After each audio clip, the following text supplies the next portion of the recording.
संघ के स्वयंसेवक एक राष्ट्रीय विचार को लेकर समाज जीवन के विविध क्षेत्र में काम करते हैं। ऐसे 36 संगठन धीरे धीरे हुए हैं जो अखिल भारतीय स्तर पर काम करते हैं। इनके क्षेत्र अलग हैं। छात्र क्षेत्र में, शिक्षा क्षेत्र में, मजदूर क्षेत्र में, धार्मिक क्षेत्र में, सहकारिता में, वैज्ञानिकों में, कलाकारों में, सहकार, ऐसे अनेक क्षेत्रों में काम करते हैं और समाज के अनेक नए लोगों से इनका संपर्क होता है, मिलना होता है। तो एक बार मिलकर अपने अपने अनुभव, ऑब्जर्वेशंस को साझा करने के लिए मुख्यतः यह बैठक होती है। ये कोई निर्णय करने वाली बैठक नहीं होती है, क्योंकि सभी संगठन स्वायत्त स्वतंत्र है, ऐसा संघ का पहले से मान्यता है। इनकी निर्णय प्रक्रिया के फोरम अलग अलग होते हैं। कुछ विचार की दिशा लेकर अवश्य जाते यहाँ से, लेकिन सारे निर्णय अपने अपने संगठन के फोरम पर इनके होते हैं। यहाँ कोई निर्णय करने वाला विषय नहीं था। अभी स्वाधीनता के 75 वर्ष का उत्सव चल रहा है। इसको लेकर अनेक संगठनों ने काम भी किया और आगे कार्यक्रम होंगे। उन संगठनों ने क्या क्या किया वो कहने का तो उनको अधिकार है। एक सैंपल का 2-4 संगठनों का उल्लेख करूंगा मैं। जैसे शैक्षिक महासंघ ने 2 लाख विद्यालयों में देश भर में एक साथ कार्यक्रम किया। विद्यार्थी परिषद ने करीब 87,000 स्थानों पर तिरंगा ध्वज लहराया।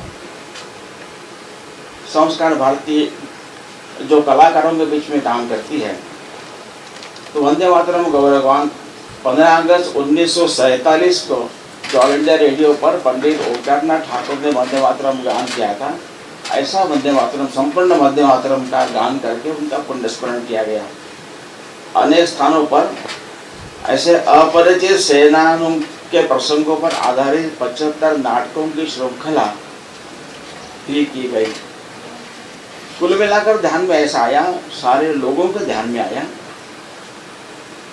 कि करीब 100 वर्ष तक जो चला स्वाधीनता का संग्राम, इसमें भारत का कोई प्रदेश, कोई जाति, कोई जनजाति, कोई वर्ग बाकी नहीं रहा जिसका इसमें कंट्रीब्यूशन नहीं था। केवल कुछ लोगों के नामों की चर्चा अधिक होती है। पहली बार सारे देश ने अनुभव किया कि सबका सहभाग था। अनेक लोगों के को पता नहीं था हमारे गांव से ऐसा कुछ हुआ है, तो बहुत गौरव का अनुभव सब लोगों ने किया है। लेकिन स्वाधीनता, स्वतंत्रता, स्वदेशी, स्वावलंबन में एक शब्द कॉमन है, वो भारत का स्व है। ये स्व को समझना आवश्यक है। ये भारत का स्वत्व है, यही सारे भारत को आपस में जोड़ता है। हमारी अनेक भाषा लोग बोलते, अनेक जातियों के नाम से जाने जाते, अनेक उपासना लोग का पालन करते हैं, परंतु सबको एक साथ जोड़ने वाला ये जो भारत का स्व है, यह स्व कैसे प्रकट होगा उस पर भी चर्चा यहाँ पर हुई। तो भारत की क्या विशेषता है? तो भारत के स्व का आधार भारत की आध्यात्मिकता है, स्पिरिचुअलिटी है। भारत का जीवन का दृष्टिकोण अध्यात्म आधारित है, इसलिए वो होलिस्टिक इंटीग्रल है। इसलिए संपूर्ण क्रिएशन को वो जुड़ा हुआ मानता है। इस अध्यात्म आधारित जीवन दृष्टिकोण ने भारत की पर्सनैलिटी में लोगों की पर्सनैलिटी को शेप किया है। उसका एक पहलू है,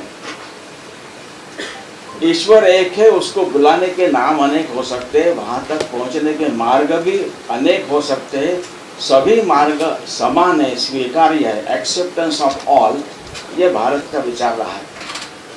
कल ही 11 सितंबर हुआ, स्वामी विवेकानंद का 1893 का शिकागो स्पीच में उन्होंने इसी बात को अधोरेखित किया था। टॉलरेंस से भी आगे बढ़कर भारत का विचार एक्सेप्टेंस ऑफ ऑल है। दूसरे भारत का स्व का पहलू है कि एक ही तत्व अनेक रूपों में मैनिफेस्ट हुआ है, तो विविध अभिव्यक्तियों के भीतर रही एकता को देखने की भारत की दृष्टि है। इसलिए भारत का वर्णन India is a country of diverse cultures ऐसा कहने के बदले India has a culture that celebrates diversity ज़्यादा अच्छा है। तीसरा, भारत ये मानता है कि प्रत्येक व्यक्ति में ईश्वर का अंश है। स्त्री पुरुष दोनों में यह दिव्यत्व, डिविनिटी समान रूप से विद्यमान है। Every soul is potentially divine and hence the goal of human life is to manifest the divinity within by controlling nature internal and external. इसके अनेक मार्ग है, 4 मेजर मार्ग है। Do it either by work, worship, psychic control और meditation, यानी कर्म योग, भक्ति योग, ज्ञान योग, राजयोग। कि भारत का विचार कभी भी एक्सक्लूसिव नहीं रहा है। इसलिए स्वामी विवेकानंद ने उनके 11 सितंबर के भाषण में कहा था, I am proud to tell you that I am from a country where in our divine language Sanskrit there is no word for exclusion, क्योंकि हमारा विचार ही ऑल इंक्लूसिव है। इसलिए चारों में से कोई भी एक लो तो भी चलेगा। स्वामी विवेकानंद कहते हैं एनी ऑफ दिस 4 और 2 और मोर और ऑल एंड बी फ्री। यानी मेरे अंदर के देवत्व को प्रकट करने का मेरा जो मार्ग है, it can be a varied composition of all this 4 major way. मेरा अगर 50% कर्मयोग, 30% भक्ति योग, बाकी तो 10% होगा, तो मेरी बहन का अलग हो सकता है, शी में भी मोर इन भक्ति योग लेस इन कर्मयोग। मेरे भाई का अलग हो सकता है, वो शायद ज्ञान योग में ज़्यादा ध्यान देगा, भक्ति पूजा कम करेगा। ये मेरी प्रत्येक की अलग अलग उपासना है। इस उपासनाओं को हमारे रिलीजन का है, धर्म एकदम अलग है। तो यहाँ पर प्रत्येक को अपनी अपनी उपासना चुनने का स्वातंत्र रहा है। इसलिए हमारे यहाँ पहले से स्पिरिचुअल डेमोक्रेसी रही है। इसलिए एक परिवार में कोई व्यक्ति सोमवार का व्रत रखता है, कोई गुरुवार का करता है, कोई शनिवार करता है, कोई नहीं भी रखता है। It's all allowed. ये विविध मार्गों को सबको साथ लेके चलना, ये मिलाकर जो भारत की पर्सनैलिटी बनी है, तो भारत में रहने वाला सारा समाज, सभी जाति जनजाति भाषा बोलने वाला सब समाज इसके साथ अपने आप को आइडेंटिफाई करता है। हाँ, ये हमारी पहचान, हमारी बात है। दूसरा भारत का स्व है वो, यानी रविन्द्रनाथ टैगोर ने कहा स्वदेशी समाज नाम की अपने पुस्तक में कि वेलफेयर स्टेट ये भारत की परंपरा नहीं रही है।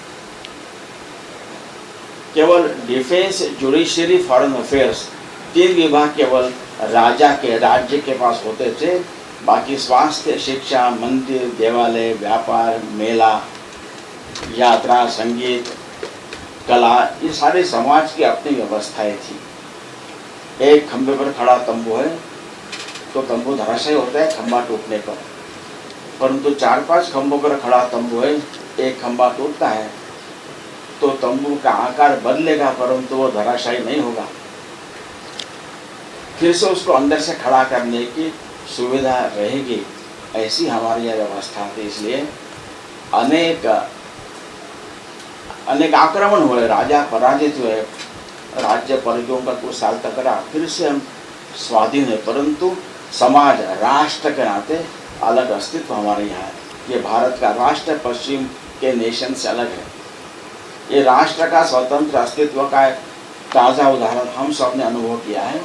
ये कोरोना पैंडेमिक में, दुनिया भर में पैंडेमिक था, भारत के सिवाय सभी देशों में it was only the state machinery employees they are working to serve and save people. Bharat एकमात्र देश ऐसा है जहाँ पर सरकारी कर्मचारियों ने, स्वास्थ्य कर्मी, सफाई कर्मी, सुरक्षा कर्मी ने खूब काम किया है, जी जान से काम किया है। परंतु समाज का बहुत बड़ा वर्ग भी अपने घर से बाहर निकला है समाज की सहायता करने के लिए। और भूकंप या बाढ़ के बाद जाकर सेवा करना अलग बात है। इन्फेक्शस डिसीज़ है, मुझे जान को खतरा हो सकता है, यह जानते हुए भी लाखों लोग बाहर निकले, युवक निकले, युवतियाँ निकली, महिला निकली। ऐसा भारत के बाहर कहीं नहीं हुआ। ये भारत का स्वतंत्र राष्ट्र का एक अलग अस्तित्व है, राज्य के अलावा। और इसलिए एक विशेषता भारत की रही कि भारत ने भौतिक समृद्धि और आध्यात्मिक उन्नति दोनों को साथ साथ साधने को ही जीवन कहा है, किसी एक को नहीं। ये तीनों मिलाकर जो भारत का स्व है, ये भारत का स्व कैसे प्रकट होगा, इस पर भी थोड़ी चर्चा हुई है। और एक नए भारत का अनुभव लोग ये भारत का स्वत्व प्रकट होने का एक अनुभव लोगों को भी आ रहा है। इसलिए डॉक्टर राम मनोहर लोहिया ने भी इसी बात को अलग ढंग से कहा। उन्होंने कहा कि राम जी अयोध्या से जनकपुर गए, वहाँ से रामेश्वरम तक गए, तो भगवान राम की भक्ति हमको उत्तर से दक्षिण भारत में बेल्ट में ज़्यादा देखने को मिलती है। तो भगवान राम ने उत्तर दक्षिण भारत को बांध के रखा है। भगवान कृष्ण द्वारका से अरुणाचल प्रदेश तक गए थे, रुक्मिणी वहाँ की है, तो कृष्ण भक्ति सारे इस बेल्ट में देखने को ज़्यादा मिलती है। तो कृष्ण ने पूर्व पश्चिम भारत को बांध के रखा है और शिव सर्वत्र व्याप्त है। तो राम कृष्ण शिव इन तीन देवताओं ने वो इसको भगवान माने न माने, परंतु सारे भारत को जोड़ कर रखा है, बांध कर रखा है। तो ये भारत को जोड़ने वाला तत्व है, उसको अधिक मजबूत करना इस पर मुख्यतः।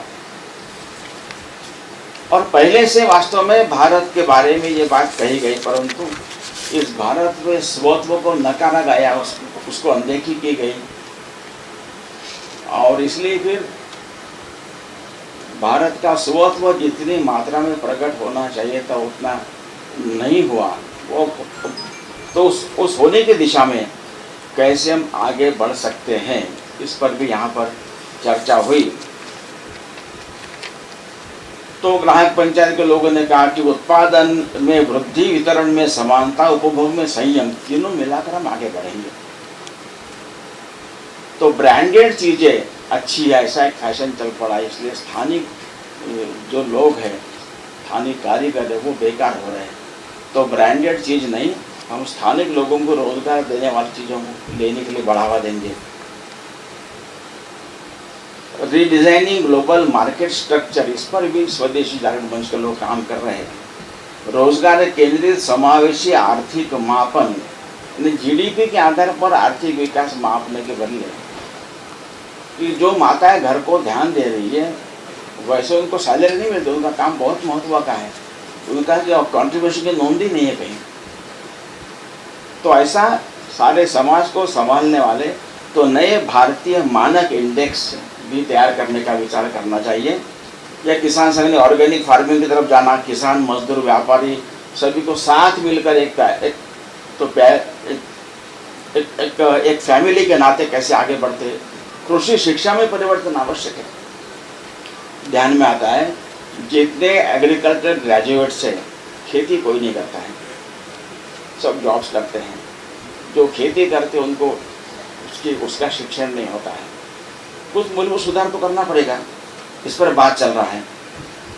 भारतीय विद्यापीठों में हिंदू स्टडीज़ का पाठ्यक्रम तैयार करने पर बात चल रही है। कई विद्यापीठों में स्टडी तो करें क्या है हिंदुत्व क्या है। या आरोग्य भारती के लोगों ने एक होलिस्टिक थेरेपी के सब साथ मिलकर, क्योंकि भारत का विचार ही होलिस्टिक है, आइदर दिस और दैट नहीं है, तो यह भी वह भी, उसको मिलाकर समन्वय कैसे साधना, इस पर बात चल रही है। न्यायालय में भारतीय भाषा में कामकाज हो, नहीं तो उसको पता नहीं चलता कि ये वकील लोग जज अंग्रेजी में क्या बोलते हैं, कम से कम उसको